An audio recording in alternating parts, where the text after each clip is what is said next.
60 men were killed in the worst special operations disaster in modern history. Residents of Coronado, California were shocked by the brutal murder of Lauren Reese and her 3-year-old daughter. Navy SEAL Lieutenant Commander James Reese survived the ambush but is under investigation.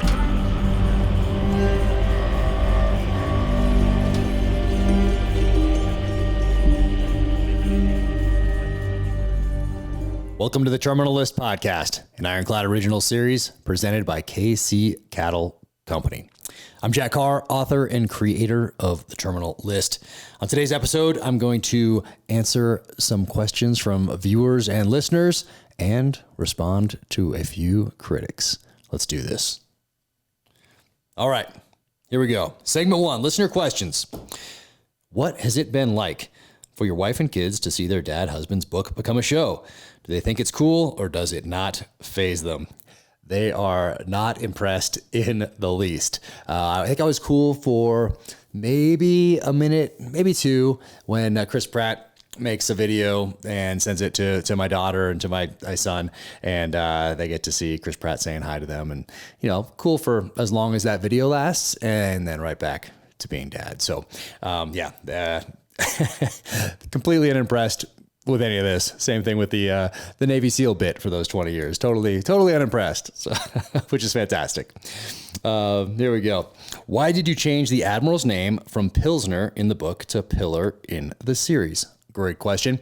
And I believe it was because there was already a name, Pilsner, attached to somebody or something like that. When you submit scripts, they go through a legal review process where they look at every name and see if there's anybody out there that has that name or whatever. So I think there was somebody that was either too close to that or something along those lines. So, and Simon & Schuster does that as well, but they didn't catch it, or maybe it was somebody new or something like that. So had to make a little bit of a change. I believe that was the reason there. Slight change.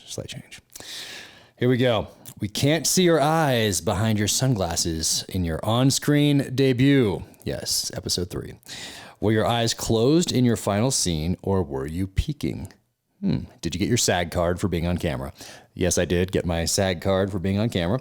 And were my eyes closed? I have to guess that they were. I was probably trying to be as still as possible.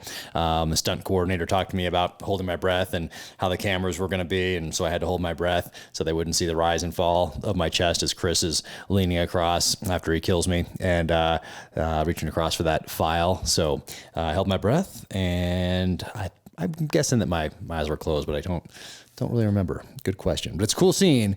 And for those wondering, it's really cool how they do that, how they put bullet holes in glass. And I didn't know until I was doing the scene, but you're in there in the car, and then they have these little mortar tubes that look like straws that are attached to the dash just below where the camera can't see them if the camera's looking through the window.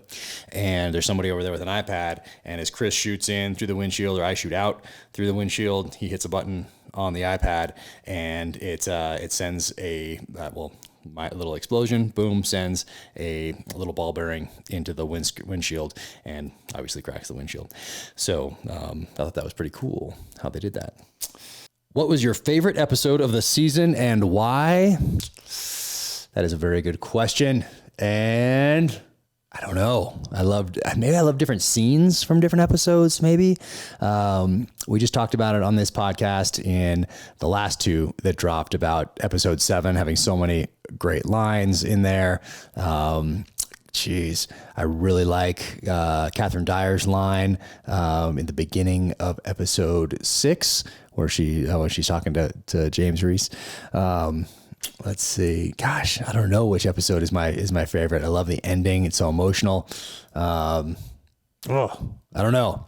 Probably, different scenes in every episode. I probably have a favorite in each episode, I would guess. But once again, I'm just thrilled that this got made to begin with. So, all right. Next up, my response to negative reviews. This is from The Guardian by Benjamin Lee. Let's see. It's astonishingly pedestrian. And aggressively unexciting stuff. Oh, aggressively unexciting. My goodness. A flat and all too easy to predict revenge saga that plays by the basest of rules. Our embittered hero violently working his way through the bad guys like he's in a video game all the way to the boss level. Hilariously, he does cross them off a handwritten list, which he allows for the unintentionally incredible line, "Stay off my list." Love that line. Love that line. Sorry, Benjamin Lee. How Carr has turned Reese into a 5-book franchise is a genuine mystery. Yes, Benjamin Lee, you will never get it. For those who might have curiously added it to the summer's watch list, I'd recommend crossing it straight off. Oh, I see what you did there, Benjamin Lee. Kind of clever. All right, TV guide. Seal's fondness for hatchets is featured in one of the most gruesome scenes I've ever seen on television. Wow, you would not like what we left on the cutting room floor in edits. It was a tad bit more gruesome, as you say. And the operators have beards and tattoos in a way that's true to life, even if the Department of Defense doesn't like to acknowledge it. Oh, they don't like to acknowledge those beards and tattoos. Oh, Liam, you've got us. Sometimes it gets a little too authentic. The military jargon in the first few episodes is so thick that it's like watching a foreign show without subtitles. If you understand that "we've got heavy contact" means people are shooting at us, you'll respect the terminal list. If you have to stop and think about it, it might take you out of the moment. Yeah, if you have to stop and think about what that means, good luck in the game of life. The dialogue gets more normal as the show progresses, though. And even when it's hard to understand, it's still kind of cool. Liam, I take back everything I was thinking about you. All right. And he finishes up here saying, "I now know what 'we've got heavy contact' means." And that makes me happy. Liam Matthews. TVLine.com by Dave Nimitz or something. The Terminal List Review. Chris Pratt's military thriller is terminally bad. I see what you did there, Dave. Yep. A brutally violent and deadly serious military drama/revenge thriller. The Terminal List is like The Fugitive meets SEAL Team meets a Don't Tread on Me truck decal. Don't tread on me truck decal. You know, I expect somebody from The Guardian maybe to go back to the 1700s and take the side of the British because it's The Guardian. But TVLine.com, disappointed in you. Here we go. It's punishingly grim and hopelessly boneheaded. But at least it's something new for the Amazon algorithm to recommend to your dad after he's done watching Jack Ryan and Reacher. Dave, come on now. It's a pretty basic setup for a paranoid conspiracy thriller, but the scripts based on the Jack Carr novel are woefully short on actual thrills. In their place were served up huge helpings of red meat masculinity and heavy-handed symbolism. Oh, and lots of American flags. Jeez, don't tread on me truck decals first, and now not liking those American flags. TV Line. Yeah. Here we go. Oh, there's more. The dialogue is generic, but it's also beside the point. It's just a way to move us along to the next action scene. Okay. Gamerantcom by someone named Raven Brunner. It's a psychological thriller that is just dark enough to be interesting and contains just enough twists to be engaging. But in the end, it leaves its viewers unamused by Pratt's James Reese, a vengeful soldier who drinks, curses, and fights a lot. A sailor, actually. And is created by a guy whose Father's Day gift guide includes 13 guns and a U.S. flag cutting board. Once again, Game Rant also not on board with the American flag. And my Father's Day gift guide actually contained only 11 guns. But there were a few other things on there that did look scary, so I'll give that to you. The show boasts military and pharmaceutical conspiracies, but leaves viewers with nobody but the good guy with a gun to trust. All of which the creators make obvious within the first half of the series. Not liking that good guy with a gun, are we, Raven? The Terminal List falls in the category of had high potential television shows. It offers a storyline and characters that are hardly explored with enough caution. Social awareness. Raven, I see. You're looking for that social awareness. Yeah, maybe there's other shows for you. And expertise to do justice. In this series, it had a writer's team comprised of individuals with military experience. Not liking that either. Right. Here we go. Comicbook.com. Okay, here we go. By Nicole Drum. Let's see. There is something about military thrillers that, no matter your general interests, has appeal. a mix of action, conspiracy, and, if done right, exploration of the human condition. Stories that place man against the machine of an organization much larger than themselves usually seems to satisfy the need for a bit of escapism, while also allowing the viewer to indulge in some of their own questions.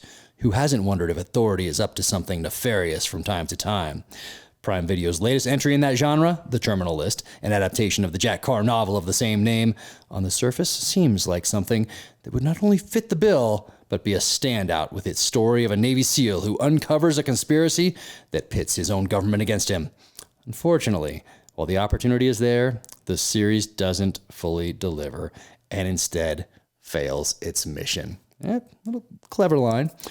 While the series does make some solid improvements on Carr's novel, thank you, I guess. Specifically, the series tightens up and streamlines some of the relationships so that they make more logical sense, and weeds out some of the book's weirdly gratuitous details about Reese's love of coffee, guns, and Land Cruisers, while also somehow humanizing him a bit more. Not liking that coffee, gun, or Land Cruiser? Oh, well. There are some motivational changes regarding the conspiracy that feel almost like they're trying to Thanos the story. By that, I mean they are trying to offer at least some understandable but horrifically flawed rationale that's clearly intended to spark large questions about the way the armed forces approach mental health. Yeah, all right. Fairly thoughtful, Nicole.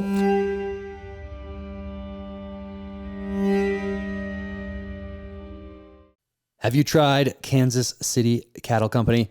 If not, why not? Get after it. Here we go. Kansas City Cattle Company. That's kccattlecompany.com.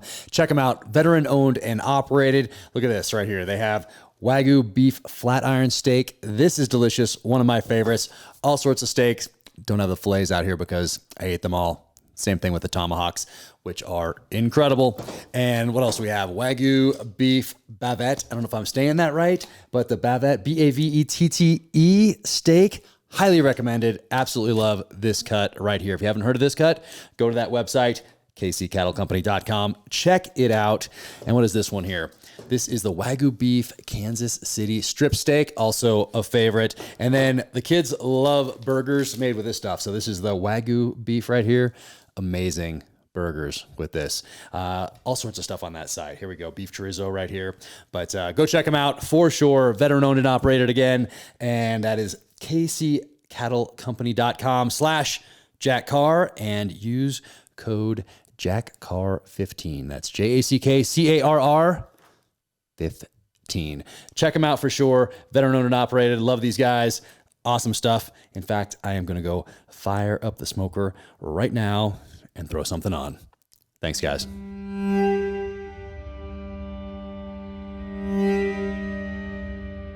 Here we go. Slashfilm.com by Valerie Ettenhofer. In Prime Video's new series, The Terminal List, a thoroughly rotten action thriller, Navy SEAL James Reese, Chris Pratt, goes on an exhaustive and obsessive public killing spree, all while nearly every character around him incessantly calls him a good guy. The cognitive dissonance between the actions of the show's hero and the inexplicable allegiance he inspires from everyone around him is ridiculous. Okay, the show may as well be called My Poor Little Meow Meow, the series. Valerie, I don't think that quite has the ring to it, but the right wing. But anyway, yeah, we'll take it under advisement. That's the best I can do. The Terminal List initially seems to belong to an often questionable but clearly popular action subgenre, one filled with men who are coded as American heroes, killing lots of people in the name of intangible qualities like justice or freedom. Though many of these stories are offensive, others can have a certain quasi-exploitation movie appeal for action fans, and a handful are genuinely good. The problem with The Terminal List is that it works overtime to make sure its depressing revenge saga can't be mistaken as either escapism or art. Valerie, that's just unkind. The show is deadly serious and moralizing, thwarting any attempt to see it as a no-strings-attached fictional thriller by having characters pointedly insist at every turn that Reese is doing the best right thing. I'm pretty sure the guy we've been chasing is the victim, a random soldier says somberly late in the series. Well, it's not really a random soldier. It's a main character, really. It's J.D. Pardo playing Tony Leung, who is an FBI agent, but okay.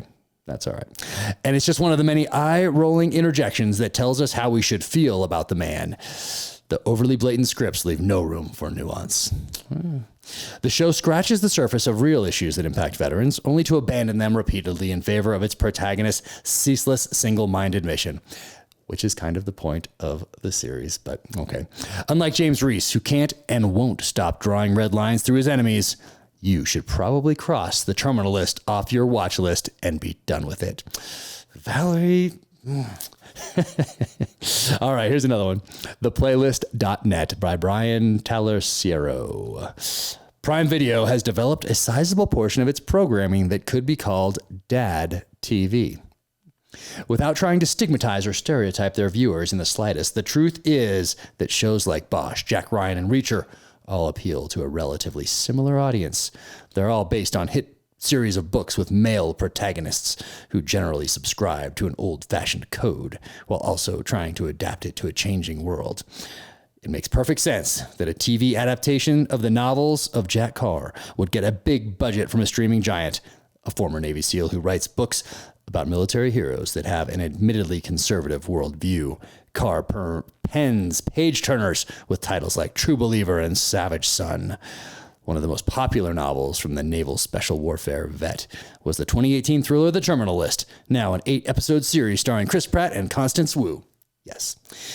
Will the target audience for The Terminal List care that it should be better? Jack Carr is a strong, white, right-wing personality. Strange that freedom and right wing get linked together these days. The source material here apparently contains. So Brian didn't read it. Conservative talking points and liberal takedowns that have been reduced, even if one can still sense the project's political stance. And there's not a lot of television that appeals to that audience. Oh, he's just sensing it, man. Brian, that sixth sense of yours. Yep.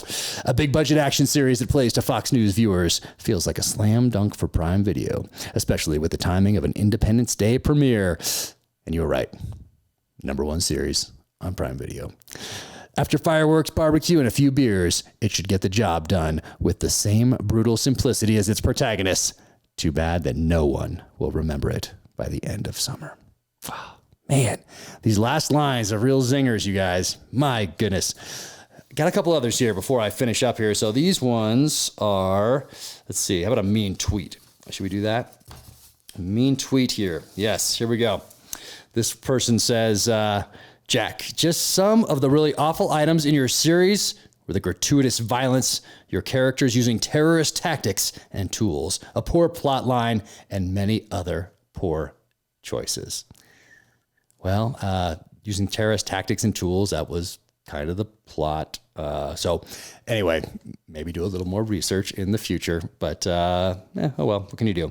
This one comes from Instagram. It says, your show sucks. All right, not for everybody. Here we go. This one, let's see this one here. It says, Suck Ass Hollywood. All right, by someone named Brad F. I won't say his last name here. I've purchased my last of your books. I've enjoyed your books and recommend them to friends. However, after watching the debacle that you agreed to with Hollywood, I can no longer purchase anything you write. Yours was only slightly less horrendous than insert other show by another author that's on TV. And signed, Squid. Oh, well, Brad, it certainly is not for everyone. So I'm sorry to see you go. All right, there we go. Those are always fun. Thanks for listening to the Terminal List podcast, an Ironclad original series brought to you by KC Cattle Company. If you like the show, be sure to leave a 5-star rating and review wherever you get your podcasts. You can follow me at Jack Carr USA on the social channels. OfficialJackCarr.com is the website. You can sign up for the newsletter there and hit shop for the merch. And until the next time, take care out there. Be safe, stay strong, keep fighting.